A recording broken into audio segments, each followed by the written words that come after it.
చరితం మహాత్మనో నిత్యం, చరితం మహాత్మనో నిత్యం, సాంగ్రామికమిదం స్మృతం, సాంగ్రామికమిదం స్మృతం. పఠన్ వై శతరుద్రీయం, పఠన్ వై శతరుద్రీయం, శృణ్వంశ్చ సతతోత్థితః.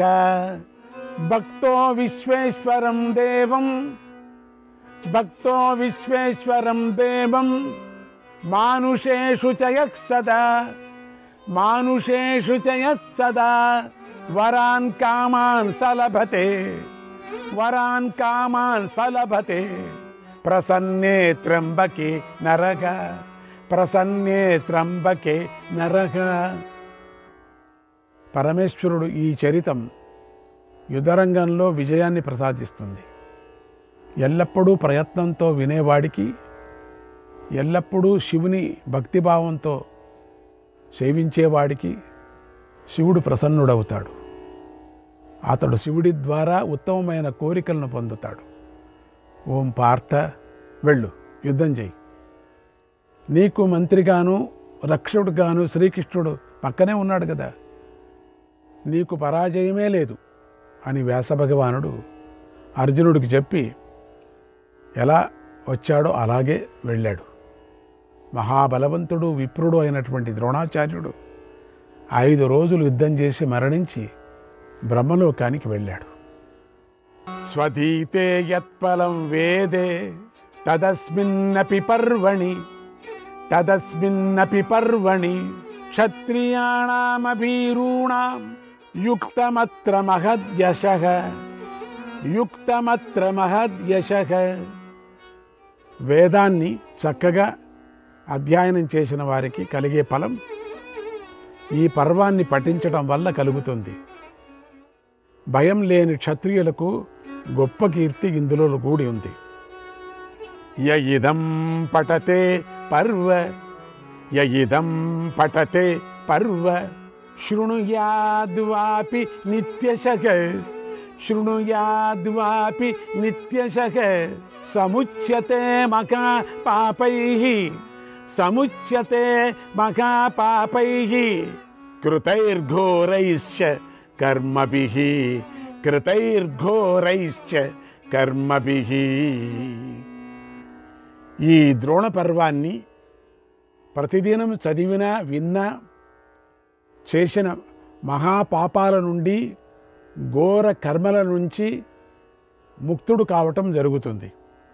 యజ్ఞావాప్తిర్ బ్రాహ్మణస్యేక నిత్యే, యజ్ఞావాప్తిర్ బ్రాహ్మణస్యేక నిత్యే, ఘోరే యుద్ధే క్షత్రియాణాం యశశ్చ, ఘోరే యుద్ధే క్షత్రియాణాం యశశ్చ.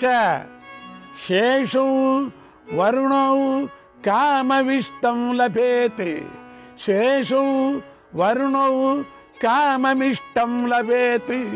పుత్రాన్ పౌత్రాన్ నిత్యమిష్టాం తథైవ, పుత్రాన్ పౌత్రాన్ నిత్యమిష్టాం తథైవ, నిత్యమిష్టాం తథైవ.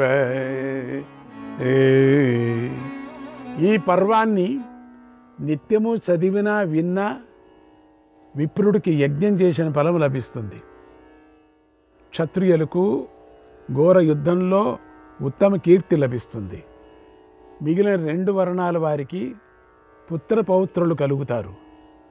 వారికి కోరిన కోరికలు నెరవేరుతాయి. శ్రీకృష్ణాయ పరమాత్మనే నమః.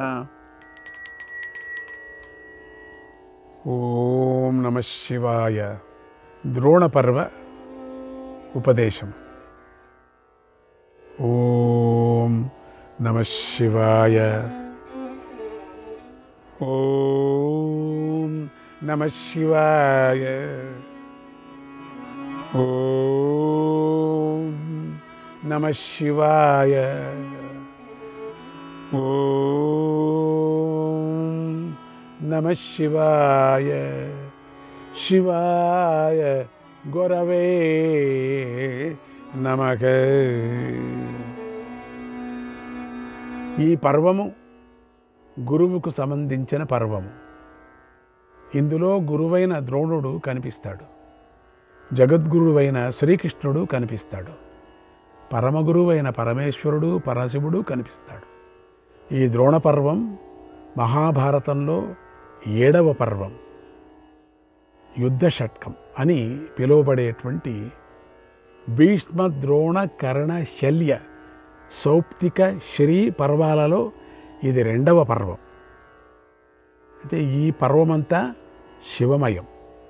ఇదంతా కైలాస పర్వతంలాగా కనిపిస్తుంది కనుక ఇది శివుడికి సంబంధించిన పర్వం అయి ఉంది. ఇందులో ప్రధాన వీరులందరూ శివుణ్ణి పూజించారు, శివుణ్ణి స్మరించారు, శివుడి నుండి వరాలను పొందారు. అందుకేనేమో శివుడికి సంబంధించిన ఈ పర్వంలో వ్యాస భగవానుడు ప్రతి వర్ణంలోనూ శివస్మరణ చేశాడు. రుద్రుడికి సంబంధించిన రౌద్రాన్ని ఇందులో కూడా దర్శింపజేశాడు మనకు.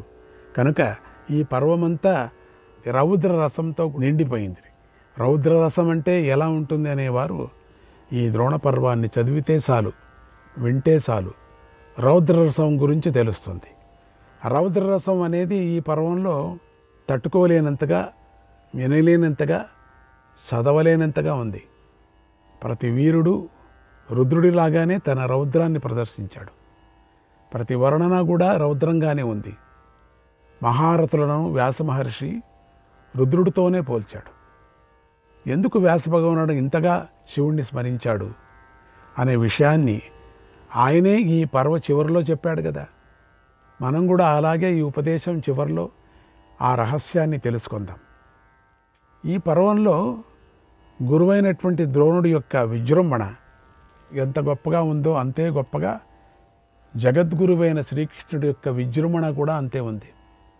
పరమ గురువైనటువంటి శివుడి అనుగ్రహం ఇరుపక్షాల్లోని ప్రధాన వీరులపై బాగా ప్రసరింపజేసింది. అన్ని వీరులు అట్లే కూడా అంతా విన్నారు కదా మీరు.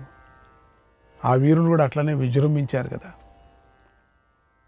ఒక ద్రోణుడేమిటి, ఇక్కడ ఆ ద్రోణ పర్వంలో కనపడినటువంటి ఒక్కొక్కరు విచారంగా మనం చెప్పుకొని వచ్చాం కదా. ఎంత అద్భుతం, మళ్ళీ మళ్ళీ మళ్ళీ మళ్ళీ వినాలనిపించింది. ద్రోణుడు భరద్వాజ మహర్షి పుత్రుడు, బ్రహ్మ విద్యను అందుకోవలసినవాడు, శుద్ధ సత్వమూర్తిగా కావలసినవాడు, పరశురాముడిలాగా బ్రహ్మర్షి కావలసినవాడు. అయితే ద్రోణుడు ఇష్టపడి అస్త్రవిద్యను నేర్చుకున్నాడు. ఆయన ధనానికి దాసోహమై పరులకు సేవ చేయకూడదు అని నిర్ణయించుకున్నాడు. కానీ ధనమే ఆయన జీవితాన్ని పలు రకాలుగా మలుపులు తిప్పింది. ధనానికి దాసుడైన మనిషి తేలికైపోతాడు. దాని మూలంగా తేజస్సు తగ్గిపోయింది. దాని కారణంగా పతనం కావటం కూడా జరుగుతుంది. ఇవన్నీ ద్రోణుడు తన జీవితంలో అనుభవించాడు. మనకు పాఠం చెప్పాడు. ఆయన అనుభవించింది కాదు, మనకు చెప్పింది. ధనలేమి కారణంగా పుత్రుడైన అశ్వత్థామ పిండిపాలు త్రాగటాన్ని చూసి దారిద్ర్యపు బతుకు మీద ఆయనకు రోత పుట్టింది. జీవితంలో ధనాన్ని మించింది లేదు అనిపించింది. ద్రోణుడి చిన్నప్పుడు కథ వెళ్ళండి మనం, అప్పుడు మీకు తెలుస్తుంది. ధనార్జనయే ఏకైక లక్ష్యమైంది. మొదటిగా పరశురాముడి వద్దకు వెళ్ళి ధనాన్ని యాచించాడు. ఆ సమయంలో పరశురాముడి వద్ద సంపద లేదు, కేవలం అస్త్ర సంపద మాత్రమే ఉంది. ఆయన దీన్నే తీసుకో అని అస్త్ర సంపదను ద్రోణుడికి ఇచ్చాడు. ద్రోణుడు దానిని పుచ్చుకొని మళ్ళీ ధనయాచనకు బయలుదేరాడు. ఈ అస్త్ర సంపద నాకెందుకు అని. ఆయనకు ధనం అనేది తక్షణం అవసరం. అప్పటికి ఆ పరిస్థితిలో ద్రోణుడికి తన చిన్ననాటి స్నేహితుడైనటువంటి ద్రుపదుడు గుర్తుకు వచ్చాడు. అది కథ, అక్కడ మలుపు తిరిగింది. ఇది కారణం, కిటుకు.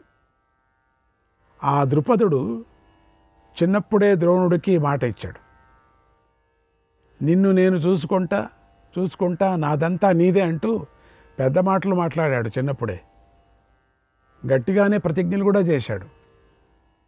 అవి ద్రోణుడికి గుర్తుకొచ్చాయి. చిన్నప్పుడు చేసినటువంటి గుర్తులు వచ్చాయి. అందరూ చిన్నప్పుడు జ్ఞాపకాలంతా పెట్టుకుంటారా? కుచేలుడు కృష్ణుడు అనుకున్నారా? అట్లా కాదు కదా. అది స్నేహమే స్నేహం. అది అటువంటి స్నేహం మళ్ళీ కనపడలేదు మనకు భాగవతంలో కనపడినట్టుగా. ఇక్కడెక్కడ కనపడుతుంది మనకు? అప్పుడు అనిపించింది ద్రోణుడికి, నా చిన్నప్పుడు చాలా ప్రతిజ్ఞలు చేశాడు కదా, నా దరిద్రాన్ని దూరం చేసుకుందాం. నా అశ్వత్థామ కంటే చిన్న పిల్లకాయకి పాలు కావాలన్నప్పుడు తన తల్లి పిండి నీళ్ళు ఇచ్చింది పాలుని. అది చూసి ఆయనకు రాత పుట్టి, ధనం ఉంటే కదా ప్రపంచంలో, ధనం లేకపోతే ఇది దరిద్రమా, ఇంత దరిద్రమా అని బయలుదేరిన వాడు ఏమైంది చూడండి. బ్రహ్మఋషి కావాలనేటువంటి వాడు, బ్రహ్మఋషి అయ్యేటువంటి యోగ్యత ఉండేవాడు. ఏమైంది చూడండి కొనాకు. కానీ చాలా పెద్ద పండితుడే, సందేహం లేదు. అవి ద్రోణుడికి గుర్తుకొచ్చాయి ఆ రోజు చిన్నప్పుడు చేసిన ప్రతిజ్ఞ, ద్రౌపదుడు చేసినటువంటి ప్రతిజ్ఞ. అందుచేత ద్రోణుడు సంతోషిస్తూ ఆ ద్రుపడి దగ్గరికి వెళ్ళాడు. ఆయన పెద్ద రాజా. వెళ్ళి అక్కడ యాచించాడు. అన్నం పెట్టినాకు అన్నాడు అంతే. యాచించమంటే పెద్ద రాజ్యం ఇవ్వని యాచించలేదు. నాకు అన్నం పెట్టవయ్యా అన్నాడు అంతే. ఆకలిగా ఉన్న బ్రాహ్మడికి అన్నం పెడితే 7 లోకాల్లో కూడా అన్నం దొరుకుతుంది అని చెప్పారు. ద్రుపదుడు ద్రోణుడిని ఘోర అవమానం చేసి పంపించాడు. అన్నం పెట్టడం కాకుండా, అన్నం పెట్టకపోతే అట్లే పంపించినా బాగుండేమో, అవమానం చేసి పంపించాడు. చిన్నప్పుడుదంతా జ్ఞాపకం పెట్టుకుంటావా నువ్వు? పోతావా? అబద్ధం చెప్తావా? నీ స్నేహం ఏమిటి నాకు? నువ్వు దరిద్రుడు. అదే మాట కృష్ణుడు చెప్పాడు ఆ కుచేలుడికి. కౌగిలించుకున్నాడు. ఆ మురికి గుడ్డలతోనే కౌగిలించుకొని తన శయనం మీద కూర్చోబెట్టుకున్నాడు. రుక్మిణితో పూజ చేయించాడు. అది స్నేహం అంటే. మళ్ళీ మళ్ళీ జ్ఞాపకం మనకు. అవమానం చేసి పంపించాడు. చాణిక్యుడి కథ ఏమైందండి చూసారా? ఏమయ్యే వాళ్ళది. అప్పుడు ద్రోణుడిలో ప్రధానంగా 2 లక్ష్యాలు నిలిచాయి. వాటిలో ఒకటి ధన సంపాదన. ఇది ధన సంపాదన చేయాల. 2 అవమానానికి తగిన ప్రతీకారం. ధన సంపాదన అక్రమంగా చేయలేదు, సక్రమంగానే చేశాడు. ధన సంపాదన చేస్తానంటే ఇంకోరు తల కొట్టి కాదు చేయలే. ఇక్కడ తల కొట్టలేదు, తల ఎత్తేటట్టు చేశాడు. ద్రోణుడు ధనాన్ని ఎలా సంపాదించాలి, పగని ఎలా తీర్చుకోవాలని తీవ్రంగా ఆలోచించాడు. చాణక్యుడు యోచన చేసినట్టుగా. ప్రస్తుతం ద్రోణుడు ఉపాధ్యాయుడి స్థానంలో ఉన్నాడు, ఆ స్థాయిలో ఉన్నాడు. కనుక ఇలా తానొక్కడే ద్రుపదుడి మీదకు దండెత్తితే బాగుండదు కదా. దండెత్తవచ్చు కానీ బాగలేదు. కనుక శిష్యుల చేత ఆ కార్యం చేయిస్తే బాగుంటుందని భావించాడు. ఎందుకంటే ఎన్నో అస్త్ర విద్యలు పరశురాముడి నుంచి పడ్డాయి వచ్చేసాయి కదా, ఆయన ఇచ్చాడు కదా. అటువంటి అస్త్ర విద్యలు నేర్చుకున్నటువంటి అపార గురుభక్తి గల శిష్యుడి కోసం వెతికాడు. ఆ సమయంలో కౌరవ పాండవులతో పరిచయం ఏర్పడింది. అక్కడ హస్తినాపురంలో ఉద్యోగం దొరికింది. రాజపిల్లలందరూ కూడా కత్తి వరుస, డాలు వరుస, బల్ల వరుస ఇవన్నీ కూడా మనం అంతా యుద్ధభూమిలో చాలామందికి ఇప్పుడు ఆయుధాల పేర్లన్నీ వచ్చేస్తాయి. ఆ పేర్లన్నీ ఈయనకు తెలుసు బాగా. వాళ్ళు ఎప్పుడూ నేర్పిస్తుంటారు కదా. దాంతో ద్రోణుడిని పీడిస్తున్నటువంటి 2 సమస్యల్లో ఒకటైన దరిద్ర బాధ తొలగిపోయింది. అక్కడ ప్రిన్సిపాల్గా చేరుకున్నాడు. పెద్ద యూనివర్సిటీ లాగా చేశాడు అక్కడ. ఎందుకంటే కౌరవులు పాండవులకి ఇద్దరికి చెప్పాడు కాబట్టి యూనివర్సిటీ అయింది. ధనము సౌకర్యాలు కూడా బాగా దొరికాయి, పుష్కలంగా లభించాయి. పిండి పాలేమిటి, అయ్యో అక్కడే ఆ ఉడుకుడుకు పాలే నోట్లో పిండేటట్టుగా చేసుకున్నాడు. అంత సౌకర్యం. గురుస్థానం వేరే దక్కింది. గురుస్థానం అంటే ఇంకా మహారాజులాగానే. పుత్రుడైన అశ్వత్థామకు కూడా మంచి ఉద్యోగం దక్కింది. దీంతో మొదటి సమస్య పూర్తిగా తొలగిపోయింది. డబ్బులు వచ్చాయి, విద్య ఉంది. ఇక రెండవ సమస్య అవమాన బాధ. అవమానం భరించలేకపోతున్నాడు. మిత్రుడు అంటూ ఘోరావమానం చేసినటువంటి ద్రుపదుడికి గట్టిగా బుద్ధి చెప్పాలనుకున్నాడు. ఈ ద్రుపదుడికి చెప్పాల్సిందే అనుకోండి. ఈ సమస్యను తీర్చుకోవటానికి ద్రోణుడు కౌరవ పాండవులను పరీక్షించాడు.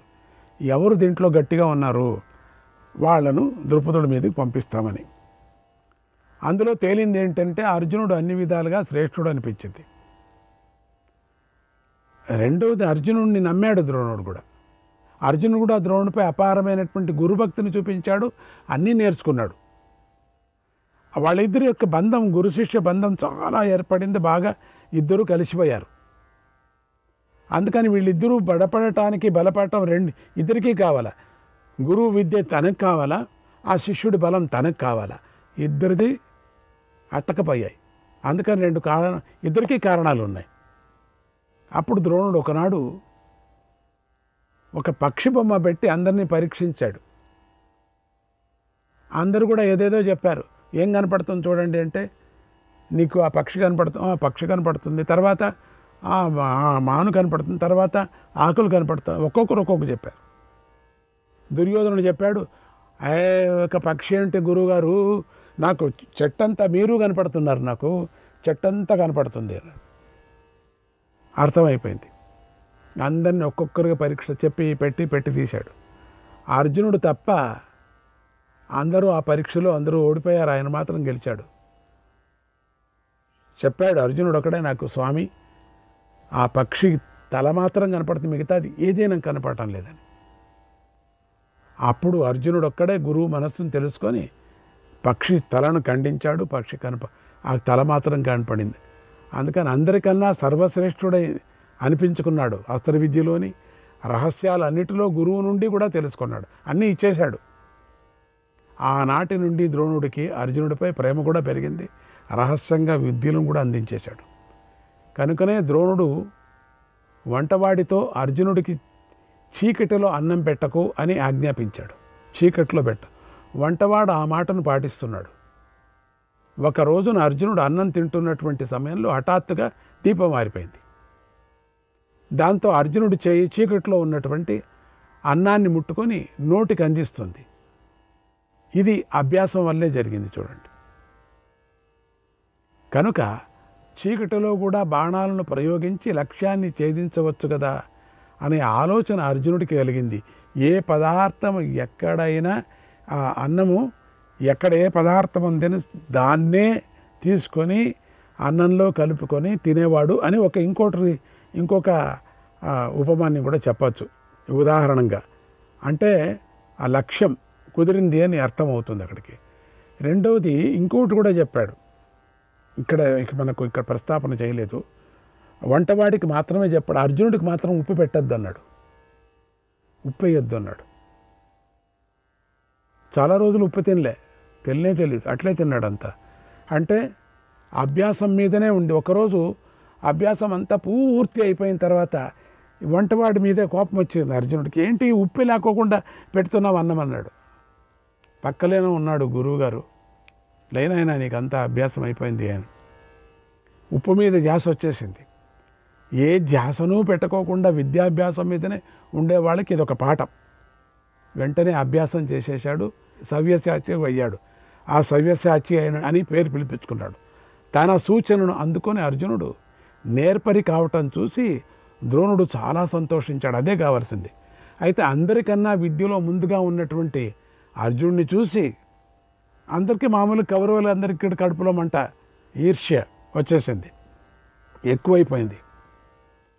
ఒకనాడు అందరూ కూడా పిలిచి ద్రోణుని ఇలా అడిగారు, గురుదేవ మేము కూడా మీ శిష్యులమే కదా, మీరు అతడినే ఎందుకు అభిమానిస్తున్నారు, అతడికే ఎందుకు రహస్యాలు చెప్తారు, మాకెందుకు చెప్పరు అని గోల పెట్టారట. దానికి ఒక రోజున ఉత్తమ గురువైనటువంటి ఆ ద్రోణాచార్యుడు శిష్యులందరికీ అర్జునుడి గొప్పతనం తెలిసేలాగా ప్రత్యక్షంగా మంచి సమాధానం కూడా చెప్పాడు. ద్రోణుడు సరస్సులో దిగి స్నానం చేస్తున్నాడు. అప్పుడు టక్కున ఒక మొసలి వచ్చి ద్రోణుడి పిక్క పట్టేసుకుంది. శ్రీకృష్ణాయ పరమాత్మనే నమః.